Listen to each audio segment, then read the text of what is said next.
बिस्मिल्लाहिर्रहमानिर्रहीम। नाज़रीन, मैं हूँ जावेद बलोच और आज हम आपको सुप्रीम कोर्ट में फ़ौजी अदालतों के मुतल्लिक जो केस ज़ेर समाअत था उसके मुतल्लिक आगाह करने जा रहे हैं।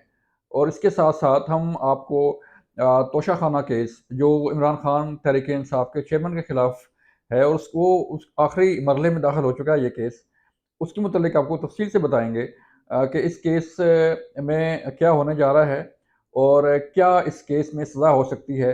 तहरीक इंसाफ के चेयरमैन इमरान खान साहब को कितनी सज़ा जो है वो हो सकती है? क्या वो इस केस में नाअहल हो सकते हैं? और क्या उन पर जो है वो नाअहली के साथ-साथ कोई सज़ा भी हो सकती है कि उन्हें जो है वो पाबंद सलासल कर दिया जाए 1 साल के लिए, 2 साल के लिए, जितना कोर्ट जो है उनको सज़ा दे। उसके मुतल्लिक हम आपको बताएँगे कि आज हाई कोर्ट में तोशाखाना केस में क्या हुआ। इस केस की समाअत रुकवाने के लिए, इस फैसले को डिले करवाने के लिए हाई कोर्ट से रुजू किया गया और आज हाई कोर्ट में जो समाअत हुई उसके मुतल्लिक भी आपको आगाह करेंगे।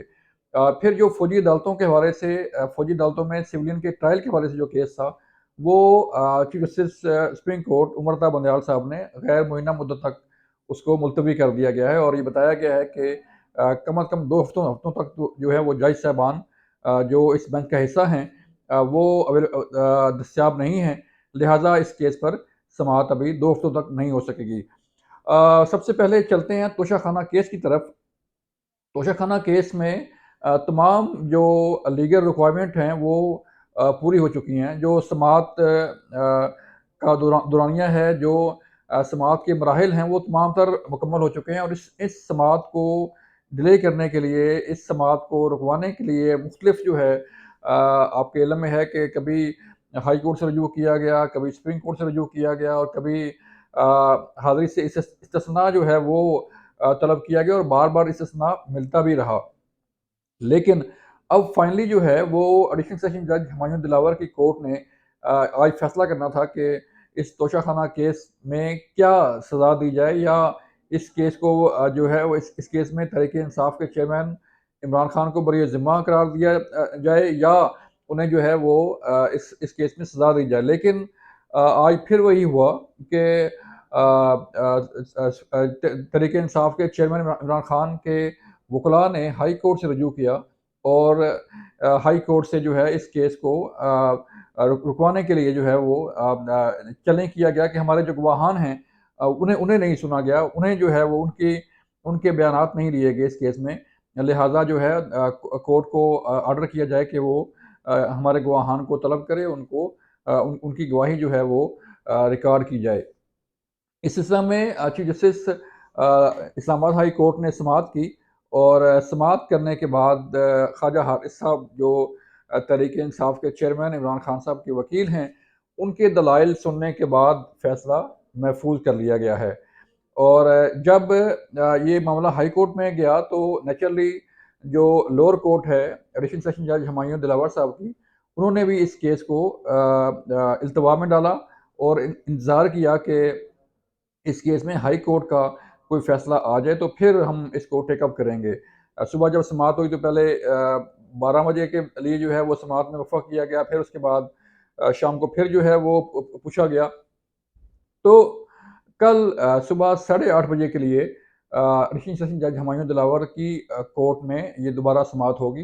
ये केस कल तक मुलतवी कर दिया गया है और जैसा कि इस्लामाबाद हाई कोर्ट ने भी जो दरख्वास्त दायर की गई थी उस पर फैसला महफूज किया है। तो जो एडिशनल सेशन जज की कोर्ट है वो इस इंतज़ार में है कि इस्लामाबाद हाई कोर्ट क्या फैसला करती है, उसके बाद जो है वो इस केस को आगे बढ़ाया जाए या इस केस को हतमी शक्ल दी जाए। अब इस पर हमने मुख्तलिफ कानूनी माहिरीन से बात की, मुख्तलिफ वकला से बात की। उसमें हमने ये उनसे क्वेश्चन किया कि इसमें जो समाअत हुई और जो तोशाखाना केस जो है वो इलेक्शन कमीशन की तरफ से भेजा गया था, उसमें जो है क्या सज़ा क्या हो सकती है? क्या जो है वो कोर्ट किस तरफ जा सकती है या जो कानून है वो क्या कहता है कि इसमें कितनी सज़ा होनी चाहिए अगर ये कोई केस साबित हो जाए और इसमें चीज़ें जो हैं अगर प्रूव हो जाएँ, तो फिर क्या ऑप्शंस हैं, क्या कानून क्या कहता है? तो इस हिस्सा में हमें मुख्तलिफ आरा का जो है वो देखने को मिली, जिसमें वुकला का ये भी कहना है कि इस केस में सिंपली जो है वो डिसीजन सेशन जज जो है तहरीक इंसाफ के चेयरमैन इमरान खान को डिसक्वालीफाई कर सकते हैं किसी भी अवामी ओहदा से, चूँकि ये केस तहाइफ लेने का है और टैक्स गोशवारे और अपने एसेट्स जो है वो ज़ाहिर करने के हवाले से है। जो तोशाखाना में तहाइफ लिए गए थे वो किस तरह दुबई में बेचे गए, किस तरह जो है उन्हें जो है वो कम कीमत यहाँ पे शो करके वहाँ पर जो है वो मिलियंस डॉलर में ये तोहफ़े फ़रोख्त किए गए।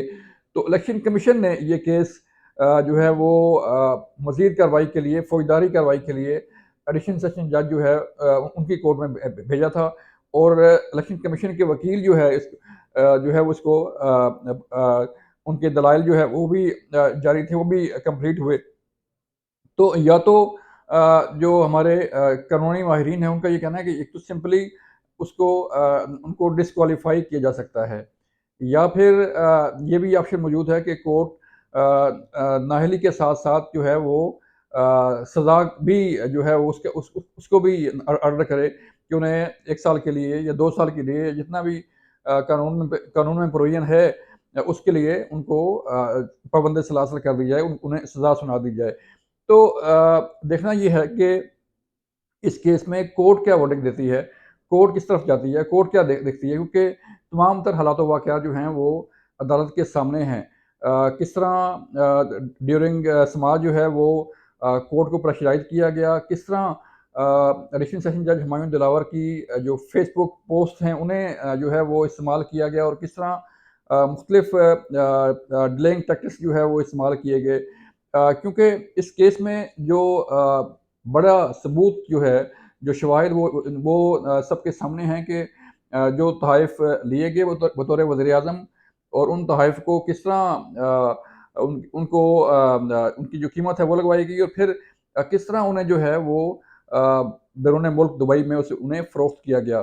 तो ये तमाम तर चीज़ें, ये तमाम तर शवाहिद, ये तमाम तर सबूत जो है वो कोर्ट के सामने रखे गए थे, और उन शवाहिद, उन सबूतों की जो मौजूदगी है, उसके उसको मद्देनज़र नज़र रखते हुए कोर्ट ने अपना फ़ैसला देना है। अब इसके साथ-साथ एक और बड़ा अहम केस फ़ौजी अदालतों में सिविलियन के ट्रायल के हवाले से था, जो आज सुप्रीम कोर्ट में ज़ेर समाअत था। 6 रुकनी बेंच ने उसकी समाअत की।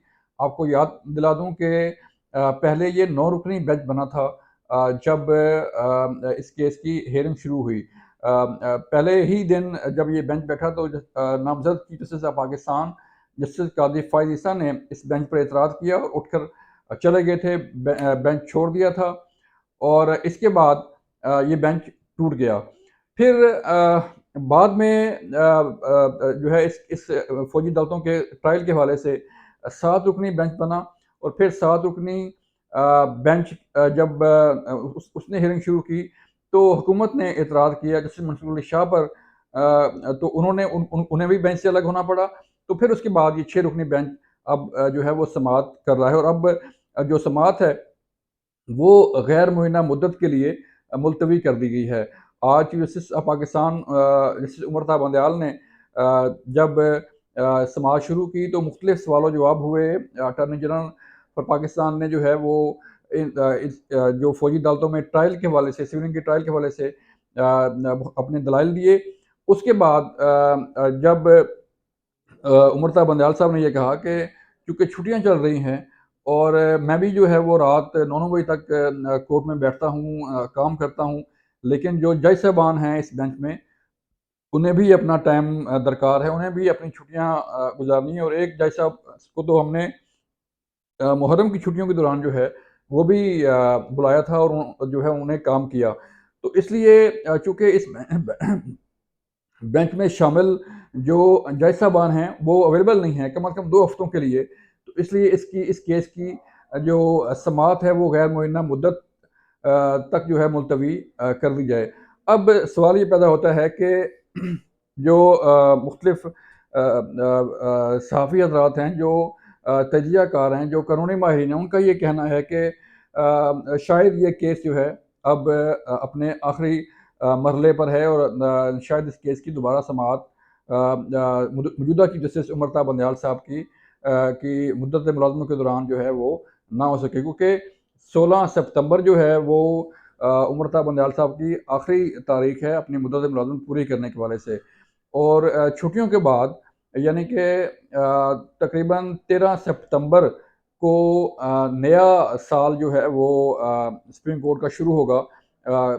उसमें जो है वो अ, जो केसेस हैं वो सामने आएँगे, तो फिर अगर उस इस छुट्टियों के दौरान जो है ये केस टेक टेक अप ना हुआ, तो फिर अल्टीमेटली जो है ये केस नए chief justice justice Qazi Faiz साहब के पास चला जाएगा और फिर वो उसकी समाअत करेंगे। तो ये अहवाल था फ़ौजी अदालतों में सिविल के ट्रायल के हवाले से। ये अहवाल हमने आपके सामने रखे, तफ़सीलात सामने रखी तोशाखाना के हवाले से। देखना ये है कि तोशाखाना में क्या फ़ैसला सामने आता है, जो कि सिर्फ़ चंद दिन का ही प्रोसेस बाकी रह गया है। और हो सकता है कि इसमें तहरीक इंसाफ के चेयरमैन इमरान खान को नाअहल करार दे दिया जाए। ये थी आज की तफ़सीलात आपके सामने रखी। अपना ख़्याल रखिएगा। अल्लाह हाफ़िज़।